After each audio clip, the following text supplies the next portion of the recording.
Hello everyone, Pete Brooker here from Tailors With Love. A very brief intro to this video. Excuse the chaos, the mess, we're packing, we're going on holiday. But before I set foot out the door, I'm going to bring in Philip James. He is the founder and creative director of & Sons. I'm going to talk to him about his influences from the film world, how that's impacted his designs for the company. And there's a special discount code. It's Tailors25.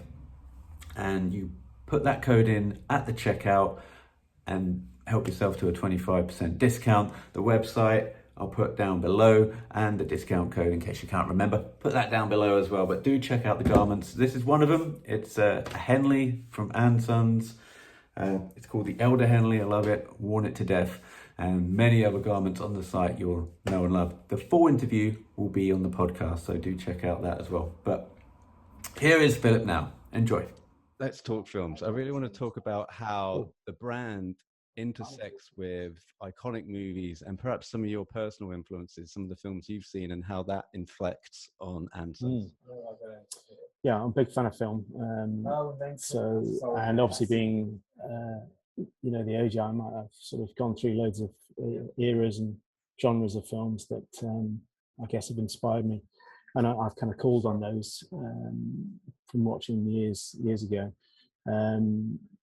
Obviously, you probably noticed an obvious one is anything with Steve McQueen in, and The Great Escape being one of the main ones. So that, I think, a bit of Serpico is in there. It's a great old film with Robert Redford called Jeremiah Johnson, where he's becomes a sort of forest man and lives in the mountains, and that I've still paused some of these films and looked at the clothes they're wearing and taking the original details and hopefully turned it into something for today. So I think it's that era of classic films that have become classics now that obviously inspire me and millions of others. So Bullet is another one as well. Oh yeah, no, that's one of my favorites, Steve McQueen's. Yeah. Perhaps you can just drill down a moment on the process then. So let's just take the Great Escape for an example. You have the short sleeve Henley on there. I think maybe some of my audience would have recognized the name of the brand because of that Henley that exploded online. Do you kind of do a few freeze frames and then put those up on the mood boards and then maybe get some feedback from design teams? You walk me through it. How do you start something like that? Yeah, definitely. I'm a massive Pinterest fan, so I use that a lot. And I definitely take some still pauses on off the screen midway through a film, that kind of thing, and just see what's different about it. And then I surround myself, I guess, on the screen with those images. I always start with a sketch. I like just seeing something drawn, and then I can add my own little touches to it, and I annotate and write what I want to hear. And then we've got a great team here, one of which is Claire, who does our tech packs. So she'll take what I've done, my daubings, and then make them into something beautiful and technical, so a factory can interpret those and make them into a sample.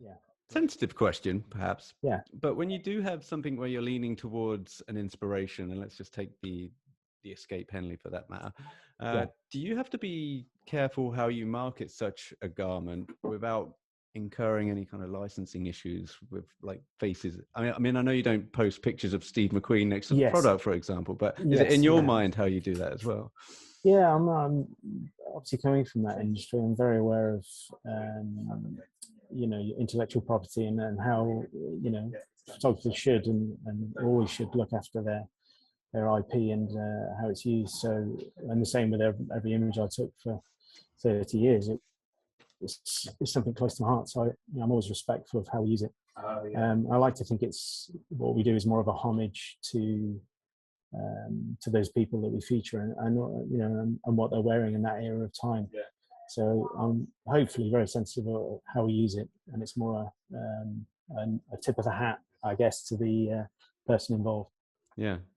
Well, I love the way that you frame the products in, like, for example, doing the whole campaign around the Henley with the models on the bikes, with that backdrop. It's It's an unusual piece, I think, for like a style related piece, because of like the background of the film, you know, prisoner of war camp, etc. But it's so indelible, really, for people that have lived those moments with that film, with that actor. So love it, man. Dig it. I didn't have a question. I just wanted to let you know. Oh, thank you. What do you get requests? I imagine after people see something like that, they must go, "Oh, is there any chance that you can make this?" You know, after seeing such a film of such an actor, do you get any of those at all?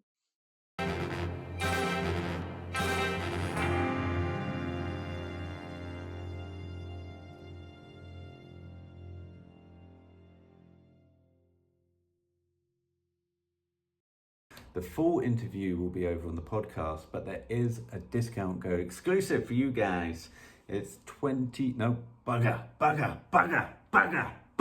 was doing so well. I wasn't doing that well.